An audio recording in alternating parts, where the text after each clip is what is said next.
আমরা এখানে আমাদের একজন চিকিৎসক সহকর্মী, স্কুল কলেজের বন্ধু অথবা চিনি না কিন্তু সমব্যথী হয়ে এমন একজনের জন্য এসেছি। ওনার নাম হচ্ছেন ডক্টর নাফিসা তাবাসসুম দীপরা।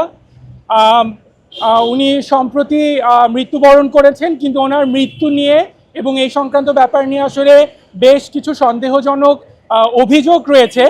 সো আজকে আমরা আসলে আমাদের শোক এবং আমাদের ক্ষোভ জানাতে এসেছি, এবং তার সঙ্গে আমরা আসলে সবাই হয়তো অনেকে ব্যক্তিগতভাবে চিনে না, তারপরে এসেছি শুধু এই জন্য যাতে এই জায়গাটায় যেহেতু বিভিন্ন ধরনের অভিযোগ রয়েছে, সো আমরা চাই একটা ফ্রি ফেয়ার এবং উইদাউট এনি বায়াস একটা ইনভেস্টিগেশন হোক, যাতে যদি এখানে কোনো ফাউল প্লে থাকে, ডক্টর দীপরার প্রতি যদি কোনো অন্যায় হয় তার যাতে বিচার হয়। আমরা চাই না কারোর প্রতি কোনো মিথ্যা অভিযোগ দিতে, যাদেরকে নিয়ে অভিযোগ করা হয়েছে তাদের প্রতি কোনো বায়াস হোক, সেটাও আমরা চাই না।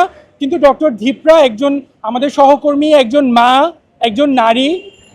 তিনি বিভিন্ন সময় দেখা যাচ্ছে বা অভিযোগ আছে যে উনি জানিয়েছেন তার বন্ধুবান্ধবদের কাছে যে তার প্রতি বিভিন্ন রকমের ডোমেস্টিক ভায়োলেন্স, মানসিক চাপ, বিভিন্ন ইস্যু আসলে তার প্রতি ঘটেছে। তো আমরা চাই এখানে আসলে ডক্টর দীপরা আমরা যে কেউ হইতে পারি, পুরুষ মহিলা, আমাদের সোসাইটিতে তো আসলে এগুলো ম্যাটার করে না।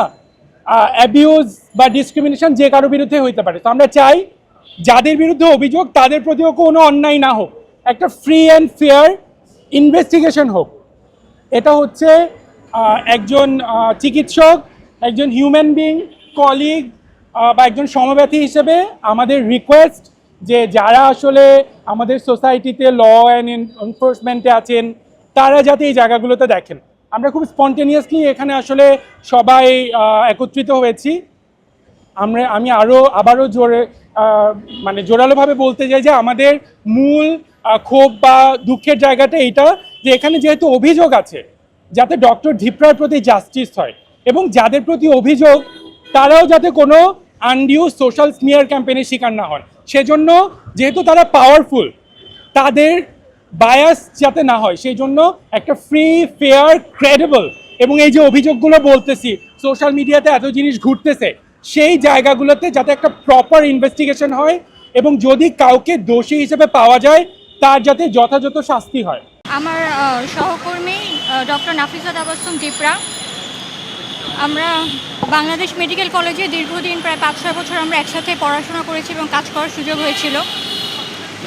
তো এটা খুবই মর্মান্তিক একটা ঘটনা যে গত 4 জুন বৃহস্পতিবার আমার সহকর্মী ডক্টর নাফিসা তাবাসসুম দীপরা আমাদের সবাইকে ছেড়ে চলে যায়। এটা খুবই আকস্মিক একটা ঘটনা আমাদের সবার জন্য, এবং প্রথম দিকে এটাকে এমনভাবে প্রেজেন্ট করা হয় যে তার হার্ট অ্যাটাক এবং এরকম একটা ন্যাচারাল ডেথ তার হয়েছে। বাট আমরা এখন বিভিন্নভাবে আমাদের কাছে যেসব প্রমাণ এসেছে আমরা এখানে জানতে পেরেছি যে এটা আসলে কোনো স্বাভাবিক মৃত্যু ছিল না। কারণ যখন দেখতে যাই আমরা, ওখানে যাওয়ার পরে ওকে যখন প্রথম দেখি, সবচেয়ে প্রথমে আমাদের যে ব্যাপারটা হিট করে সেটা হচ্ছে ওর মুখ ঢাকা ছিল এই পর্যন্ত, যেটা আসলে ঢাকা থাকার এভাবে কথা না, একদম পুরো সিল করা ছিল, শুধু চোখ দুইটা বের করা ছিল।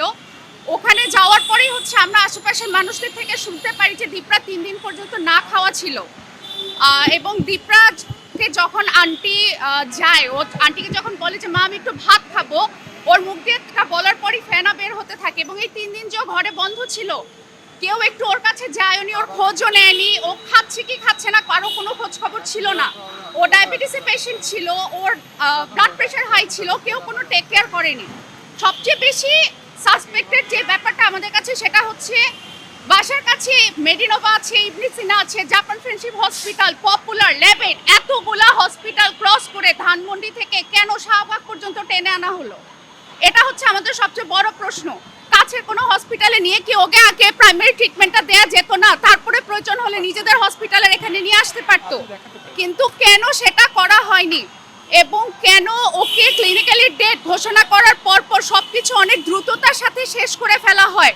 কেন ওকে সাথে সাথে গোসল করানো হয়, ফ্রিজারে উঠানো হয়, এবং যখন ওকে ওর বাসায় শেষ বিদায়ের জন্য নেওয়া হয়, আমরা যাই ওর শ্বশুরবাড়ির ওখানে, সেখান থেকেও খুব তাড়াহুড়োর মাধ্যমে ওখান থেকে গাড়িটা বের করে নেওয়া হয়। আমাদের এই সব কিছু নিয়ে প্রশ্ন, কিন্তু এই প্রশ্নের কোনো উত্তর আমাদের কাছে নেই, যে উত্তরগুলো আমরা জানতে চাই। এবং দীপরা মারা যাওয়ার পরপরই সিয়ামের ফেসবুক আইডি সবার আগে ডিঅ্যাক্টিভ হয়ে যায়, যার ওয়াইফ মারা গেছে তার মাথায় কিভাবে আগে আসবে যে আমি আমার ফেসবুক ডিঅ্যাক্টিভ করে রাখি।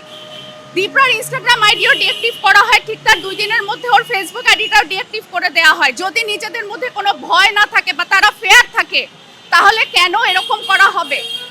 তারা কাউকে কোনো কিছু ফেস করতেছে না। আমাদের এত কোয়েশ্চেন, এত কোয়েরিজ, কোনো কিছুরই অ্যান্সার কেউ দিচ্ছে না এসে, বরঞ্চ আরও দেখা যাচ্ছে মিসলিডিং ইনফরমেশন স্প্রেড করা হচ্ছে অনলাইনে। আমরা এই সব কিছুর একটা সুস্থ তদন্ত চাই, আমরা চাই একটা ন্যায় বিচার হোক।